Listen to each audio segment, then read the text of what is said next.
This is OK Fixer here. What we're going to do on Leon's engine is we're going to weld these in place. This is going to cut off, this is going to slide in, it's going to weld in place. But before you weld these in place, what you want to do is you want to hook everything up, put a head on your engine, heat boxes on and everything. Put these in there, stick your exhaust on there, and then tack weld it around there about 3 times, 1 on each side. Then you can take it off and give her the beans.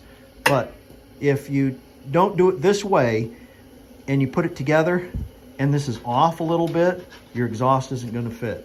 So let's get rolling on this one.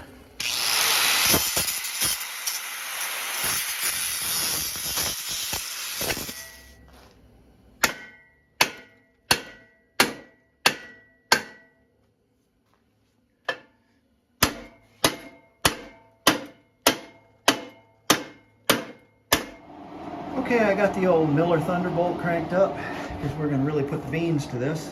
Got our exhaust bolted in place so we know exactly where it's going to go and it will stay there. Have our heat exchangers bolted to the cylinder heads as well, and let's get to it. Okay, it's impossible to weld and film at the same time, but those aren't coming off of there. And they're in the right place. Okay, that's what they look like. Now, you might ask, well, why didn't you just buy new ones? Nice new ones are about, I think they're $400 a piece if I'm not mistaken.